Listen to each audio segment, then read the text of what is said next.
there's a lot of studies that talk about mindfulness meditation and how the positive effects of that are just amazing. I was reading one and they say like, you know, after 8 weeks doing a lot of mindfulness breathing meditation, you can have amazing effects on, you know, desensitizing or reducing the part of the brain that's responsible for the ego and all that sort of stuff, and increasing the side that's responsible for empathy and all that sort of stuff. How do your breathing techniques, if they do, differ from mindfulness meditation or mindfulness breathing? Mindfulness meditation makes you go inside deeper levels of the brain, which is the limbic system. There is the parasympathetic nervous system related, which gives us peace. And we need peace to get cell rehabilitation and all that. And then the ego is not so much in play, because this is very much related to thought and action and doing, and then we get the anxiety again, and we cannot stop this loop. But it takes quite some time to get into these realms just by being mindful. And the chemistry is still not right, because the thought and mindfulness is being full of thought, but full with the energy of this moment, and then minding about nothing, just being mindful without coming into thought. So this energy goes from neocortex, which is the loop, going on, influx, and associating, etc. Suddenly, there is no connection, there is no influx anymore. It's only one thing, just being mindful. And this neocortex says, hey, there is no danger. I don't need to process anything. I'm going to shut down. And then the energy goes in, and you feel without ego, because the ego was related to these thoughts and all that. And it feels good. But it takes a lot of time. So these breathing techniques, they bring you chemistry right, make it alkaline, and it gives you, because of not breathing anymore, after retention, after this breathing, people enabling a woman 82 years old within a half hour being able to retain from breathing 2.5 minutes. And suddenly you get a control over the chemistry inside the brain. Because the brain, the thoughts and all that, needs oxygen. Now, if you trick the brain by doing this breathing, bringing up the alkalinity, that's the functionality of the body is being maintained, and it's okay, even better than normal, because it's alkaline, then we do not need to breathe for a while anymore.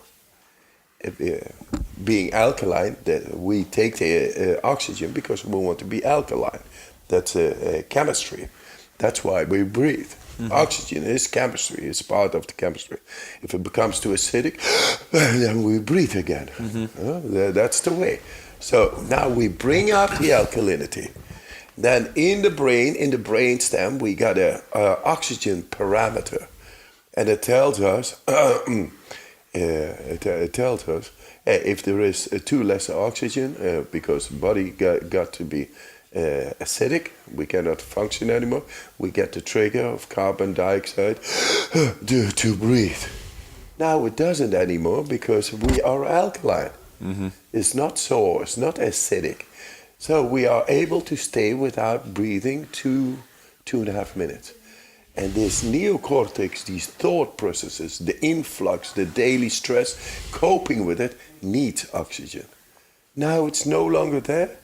The body is in the right condition chemically, and it suddenly, shuts down, goes into the depth of the brain. You get all the tranquility, you get the adrenaline even going. Within that tranquility, sets about the greatest effectivity of your body, because that's what adrenaline does. In a dangerous situation, you need the adrenaline. to make your body stronger, Fight or flight. more effective, fight or fly, get it in the most effective state of being. But now in full tranquility. That's control over the brain. That's the control over the processes all over and making it the best. The way nature meant it to be. Yeah. It's a circle. You see the circle? So maybe a little bit difficult to understand, yeah. But we have already shown this in scientific areas, and only now they begin to understand. So we are touching some real deep shit here. Yeah. And it is good shit. 100%. It's So, the shit. yes. Like it's the most important thing.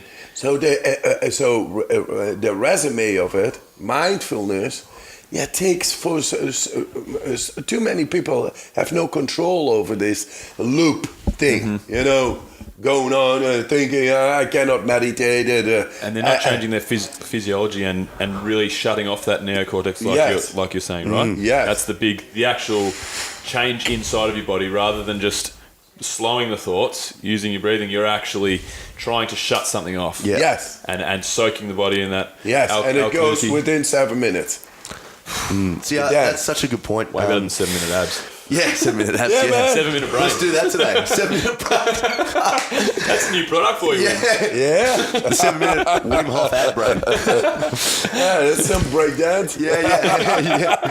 No, that's such a good point that you raised. It's the people that meditate because they have the goal to be happier, as opposed to just becoming more one with like how we were supposed to live. It's really interesting. I love it. Just thought I'd mention that. Yeah. Right on. Yeah. Ice, Willie. So, what about Wim? You spoke about last night the fact that you're now. It used to be that you were reaching out to people, screaming at people, "Hey, test me! Look, I'm serious. Come and see what I'm doing."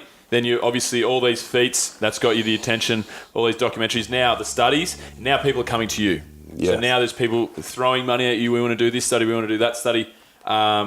Because they've realised that what you're doing it's real and it's tangible. It's been shown. So what's in the future for the research? I mean, do you think?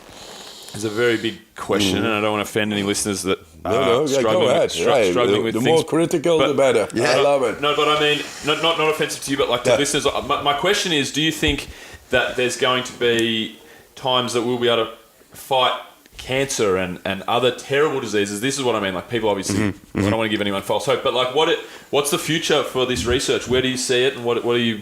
I think we got the right direction here. We are now capable to get into the deepest of our brain. The command is going to be much more over our bodies.